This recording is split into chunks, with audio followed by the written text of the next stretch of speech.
Je vais maintenant vous montrer comment vous allez pouvoir créer des niveaux grâce à des ressources que vous avez créées vous-même ou que vous avez achetées sur Internet. Donc vous avez la possibilité soit de cliquer sur Import ici pour importer des ressources. Ça peut être des textures, des musiques ou des modèles 3D.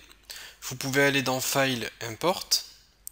Mais le plus simple, c'est de vous organiser comme cela. Alors, on a notre Content Browser ici. Ici, on a Content.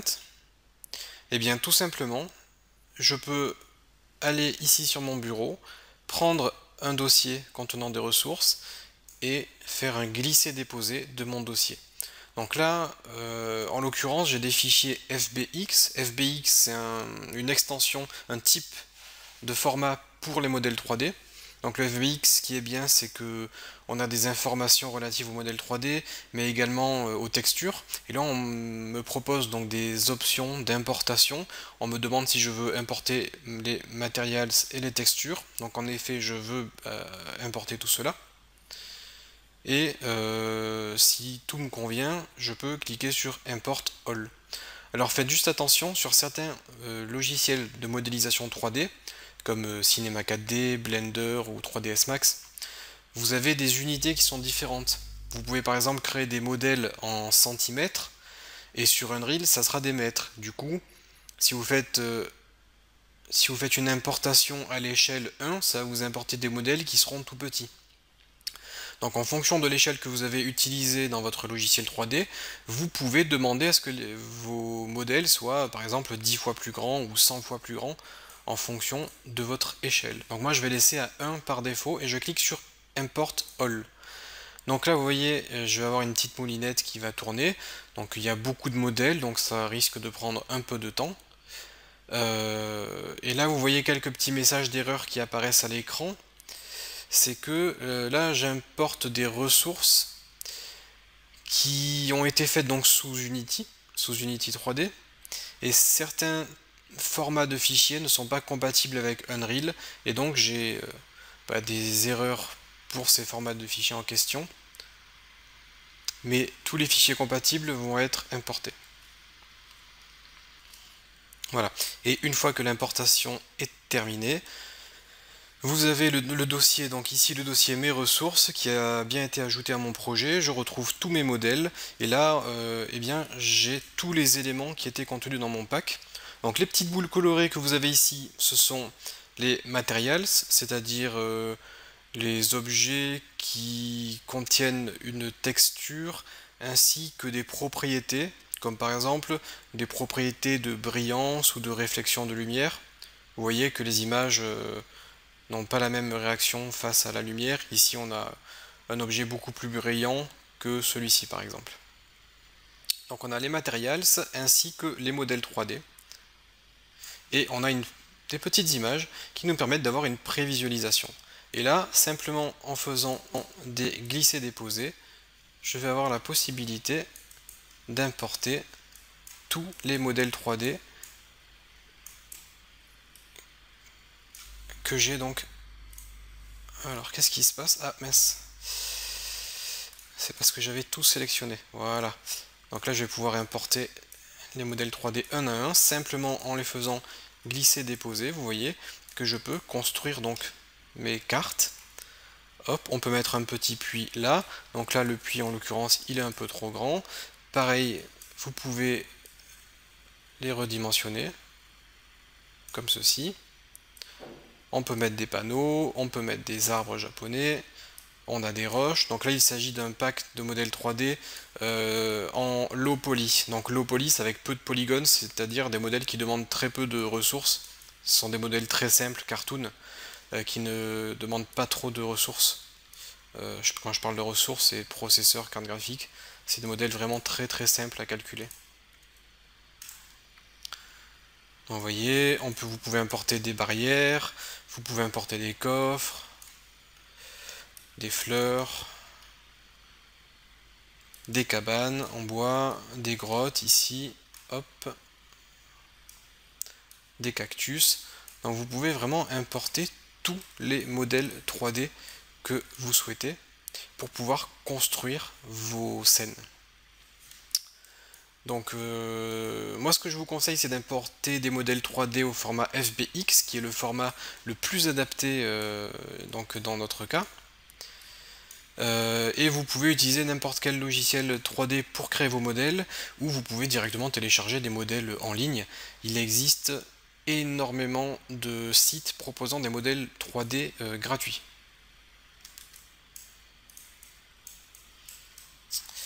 Donc je vais par exemple venir ici.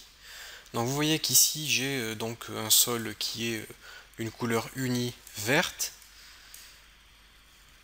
Normalement, si vous allez à droite, hop, vous allez pouvoir retrouver le matériel.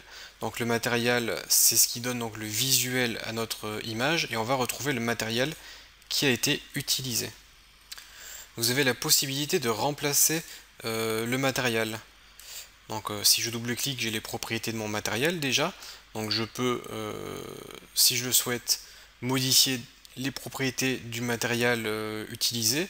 Par exemple, au lieu de me mettre en opaque, je me mets en transparent. Du coup, je pourrais avoir un matériel un peu plus transparent.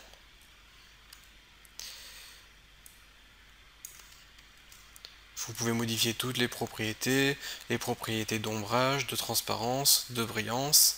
Si vous êtes content, vous sauvegardez et ça va écraser votre matériel et le remplacer donc avec les quelques modifications que vous avez faites. Donc là, on a quelque chose de pas très beau.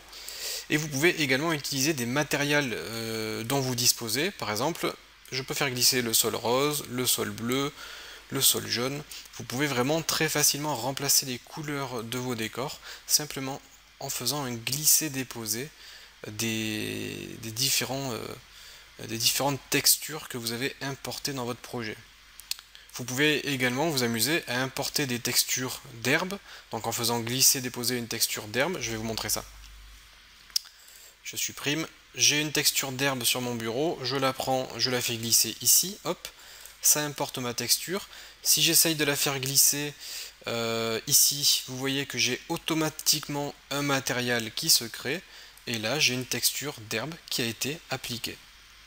Donc on a ce qu'on appelle le tealing. Le tealing, c'est le fait de répéter une texture, car ma texture est toute petite. Elle est toute petite et ma surface est gigantesque. Et si vous regardez bien, on a plein de petits carrés qui se répètent. Et ça, c'est le tealing, car on ne peut pas avoir une petite texture étirée sur la totalité de notre modèle 3D. Donc c'est pour ça que vous voyez des traits, car la texture n'est pas très propre. Mais au moins, vous comprenez que la texture est répétée sur une surface. Ce tealing, vous pouvez également le modifier pour répéter votre texture de façon plus ou moins importante. Si vous voulez retrouver des textures, vous pouvez aller sur Google, rechercher texture herbe, et là vous allez retrouver énormément de textures d'herbe. Mais vous avez également des sites spécialisés comme opengameart.org qui proposent des milliers de ressources gratuites. C'est pour moi l'un des meilleurs sites, une des bases de données les plus riches que vous pouvez retrouver sur internet. C'est vraiment gratuit. Vous allez dans la rubrique Browse, vous pouvez rechercher des 2D art, donc par exemple des personnages en 2D, 3D art, donc des modèles 3D, des arbres, des maisons, etc. Vous allez retrouver des textures, des musiques pour ajouter une ambiance sonore à votre jeu, des sound effects, comme par exemple des sons de tir, d'explosion, de saut, etc. etc. Et vous avez également la possibilité de rechercher ici dans votre barre bien ce que vous voulez trouver. Par exemple, je marque arbre en anglais, ici. Et là, je vais retrouver énormément de ressources, dans des ressources en 2D, des ressources en 3D. Il y a énormément de pages. Donc si je regarde par exemple sur la page arbre, j'ai une dizaine de pages juste pour arbre. Après, si je veux affiner ma recherche, je peux demander à ce que ce soit que des modèles 3D. Et là, ça va me rechercher uniquement les arbres en 3D. Donc on a par exemple des arbres en low poly, donc c'est ce que j'ai utilisé pour le jeu que vous avez, enfin pour ces ressources, hein, des ressources en low poly. C'est pour moi un très bon choix car c'est des modèles très simples, donc ça fonctionne parfaitement sur mobile. C'est également des modèles cartoon, donc lorsque vous êtes développeur indépendant, c'est compliqué de faire des jeux de qualité parfaite et hyper réaliste. Donc le fait de partir sur du cartoon, eh bien, ça va vous faciliter votre travail, car c'est plus facile de concevoir des niveaux en cartoon, car c'est un style qui vous autorise à faire des erreurs et des imperfections, car vous voyez, les modèles cartoon sont tout tordus, effectivement, enfin vous êtes libre de faire des formes, vous n'êtes pas obligé de partir sur du visuel hyper réaliste, car justement le but c'est de rester sur du cartoon.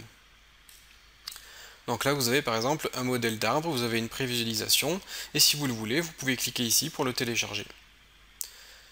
Ce que vous pouvez faire également, si vous aimez le style d'un auteur, c'est simplement visiter la page de l'auteur, et vous allez retrouver donc d'autres modèles réalisés par ce même auteur.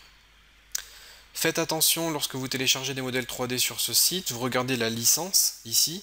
Donc là en l'occurrence, domaine public, ça veut dire que vous êtes vraiment libre de faire ce que vous voulez avec le modèle. Vous avez d'autres types de licences, comme par exemple, est-ce que je peux vous le trouver?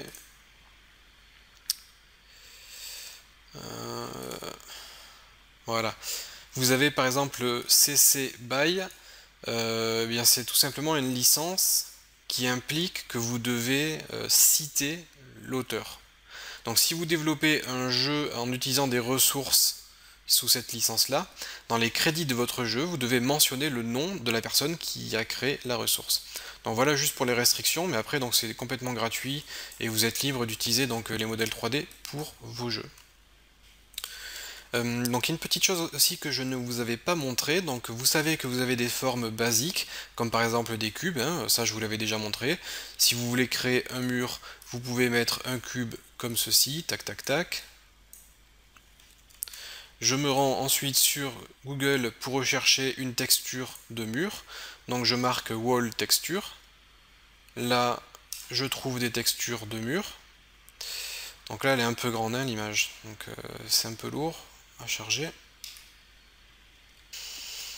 Voilà, donc là c'est vraiment un exemple très très rapide hein, que je vous montre.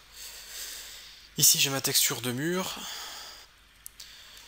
Je la fais glisser sur mon bureau, je l'importe dans mon projet. Donc là comme elle est un peu lourde, vous voyez elle fait 3800 pixels. Donc ça prend un peu de temps. Hop, une fois que ma texture est importée, je peux directement l'utiliser. Je la fais glisser sur le mur. Donc là j'attends un peu et hop, ma texture a bien été appliquée sur mon mur. Donc là, vous voyez, en quelques secondes, je peux avoir quelque chose d'un peu plus réaliste qu'une simple couleur unie, grâce à ce système de texture.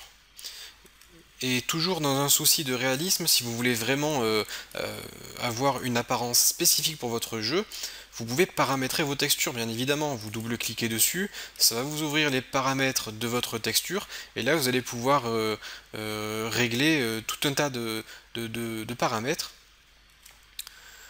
Donc on y reviendra un peu plus tard dans cette formation, car on ne va pas voir des choses trop complexes ici. Vous avez quelques options dans les détails, et vous avez donc sous vos yeux une sorte de table qui contient donc des informations, et là on voit que votre texture est reliée à une base color, donc c'est une couleur. Vous avez métallique ici, qui va vous permettre de donner un effet métallique à votre texture, donc tout simplement vous pouvez venir faire glisser, déposer une petite spaghetti en partant de votre texture vers du métallique, et là vous allez avoir donc la possibilité d'ajouter un effet métallique à votre texture. Bon, pour un mur ce n'est pas nécessaire, mais si vous faites un sol en métal, c'est très important d'ajouter les effets métalliques à votre matériel pour avoir de la brillance par exemple sur votre sol. Vous avez le spécular qui va vous permettre d'ajouter également de la brillance. Et vous avez tout un tas d'effets à votre droite. Donc quand je dis tout un tas, c'est des centaines. Hein, donc là, je ne pourrai bien évidemment pas vous les expliquer tous. Je ne peux que vous inviter à regarder la documentation. Mais c'est tout un tas d'effets qui vont vous permettre d'ajouter justement des variations à vos textures, pour toujours avoir ce souci du réalisme. Si par exemple vous voulez jouer avec la désaturation de la couleur, vous prenez cette propriété désaturation, vous la faites glisser-déposer dans votre éditeur ici, D'ailleurs, votre éditeur, vous pouvez zoomer, dézoomer, et en appuyant sur le bouton droit de votre souris, vous pouvez vous déplacer.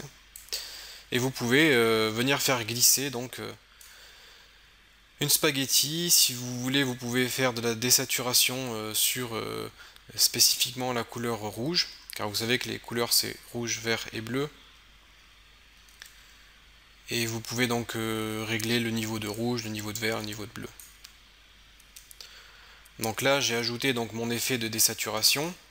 Et si je sélectionne ici ce petit effet, à votre gauche, donc dans les détails, vous allez avoir eh bien, les paramètres spécifiques à cet effet visuel. Donc là, il n'y a pas énormément de paramètres, vous allez avoir de la couleur, vous allez avoir la possibilité de travailler la désaturation plus sur du rouge, plus sur du vert, du bleu ou sur l'alpha. Donc l'alpha, c'est la transparence. Quand vous êtes content, vous enregistrez et les propriétés de votre matériel sont enregistrées. Alors à quoi ça sert aussi d'avoir des matériels? C'est que si vous créez un autre objet, eh bien cet autre objet, vous pouvez lui attribuer le même matériel et à ce moment-là, on aura exactement les mêmes propriétés. Donc vous faites le travail une fois et vous n'avez pas besoin de le répéter plusieurs fois. Si par contre vous voulez avoir un matériel différent, vous pouvez le dupliquer avec CTRL-W et là vous avez exactement le même matériel. Mais si vous avez des spécificités, par exemple si vous voulez faire un mur cassé, donc avoir une texture différente, vous pouvez faire votre second matériel avec un mur cassé et l'appliquer, et à ce moment-là, vous aurez des propriétés différentes. Donc voilà, juste pour terminer cette vidéo, je vais vous montrer une dernière petite chose que je ne vous ai pas montré. C'est quelques modèles 3D que vous avez là, dans les BSP. Vous avez par exemple des escaliers. Donc ça c'est un des modèles 3D que vous avez par défaut dans Unreal. Et vous pouvez avoir le Spiral Stairs. Donc ça me crée un escalier. Comme j'avais ma texture par défaut sélectionnée, ça me l'a appliqué à mon escalier. Donc là, pareil, pour les escaliers, vous pouvez donc les déformer avec les outils permettant d'agrandir votre modèle 3D. Et dans les détails, vous avez des propriétés spécifiques à votre escalier, comme par exemple la largeur de vos marches, la hauteur de vos marches, le radius, donc c'est-à-dire le rayon. Vous avez le nombre de marches, vous pouvez ajouter ou diminuer le nombre de marches, si vous voulez créer un escalier très grand. Et cela vous permettra de rendre accessible à votre personnage des zones en hauteur, si vous voulez créer un jeu de plateforme. Donc vous pouvez créer des escaliers comme ceci, grâce à cet outil intégré à Unreal permettant de créer des escaliers. Donc voilà pour l'import de modèles 3D, l'utilisation des textures, l'utilisation des materials, et tout ça va vous permettre de concevoir vos niveaux. Donc ça c'est la partie level design. Je vais essayer de vous donner dans des prochaines vidéos des petites astuces de level design, même si c'est pas le même métier. Moi mon métier là-bas c'est plutôt la programmation, mais j'ai lu des bouquins donc, sur le level design afin de mieux comprendre donc, comment ça se passe, et je vous donnerai des petites astuces pour concevoir vos niveaux, même si normalement dans une équipe vous avez les développeurs et les designers d'un autre côté.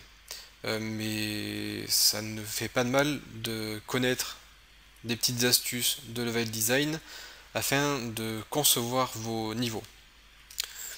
Donc n'hésitez pas à importer donc, tous vos modèles 3D pour concevoir vos niveaux et amusez-vous, donc entraînez-vous à positionner vos éléments afin de créer des maps pour vos jeux. Et dans la prochaine vidéo, je vais vous montrer comment on va pouvoir ajouter des composants à nos modèles 3D afin de leur donner des propriétés supplémentaires selon les besoins que l'on va avoir. Par exemple, ajouter de la collision, ajouter de la physique, etc., etc.